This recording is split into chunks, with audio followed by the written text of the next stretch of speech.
సమూయేలుకు లోబడకుండా సౌలు ఎక్కడ బలి అర్పించాడు? గిల్గాలు. దానిమ్మ చెట్టు క్రింద కూర్చున్న రాజు ఎవరు? సౌలు. ఫీనెహాసు కుమారుడు ఎవరు? ఈకాబోదు. ఈకాబోదు సహోదరుడు ఎవరు? అహీటూబు. అహీటూబు కుమారుడు ఎవరు? అహీయా. బొస్సేసు, సెనే అనేవి వేటి పేర్లు? సూదిగట్టులు. తేనెపట్టును తినడం వలన ఎవరి కన్నులు ప్రకాశించాయి? యోనాతాను. మరణం నుండి ఇశ్రాయేలీయులను తప్పించిన రాకుమారుడు ఎవరు? యోనాతాను. సౌలు కుమార్తె ఎవరు? మీకాలు. సౌలు భార్య పేరు ఏమిటి? అహీనోయమని.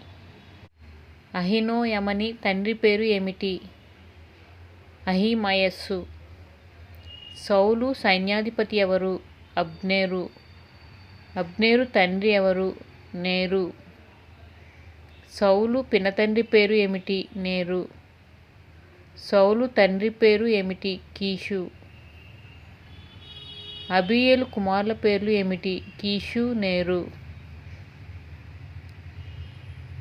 ఇశ్రాయేలీయులు ఐగుప్తు నుంచి వచ్చినప్పుడు వారికి ఉపకారం చేసినది ఎవరు? కేనీయులు.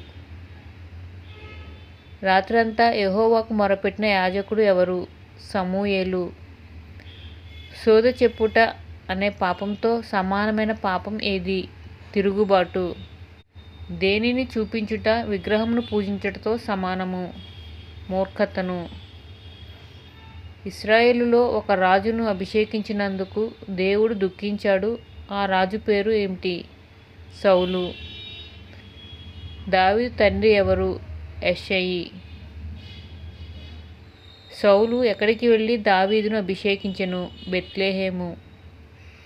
ఎర్రని వానిగా చక్కని నేత్రాలు గలవాని చూచుటకు సుందరంగా ఉన్న వ్యక్తి ఎవరు? దావీదు.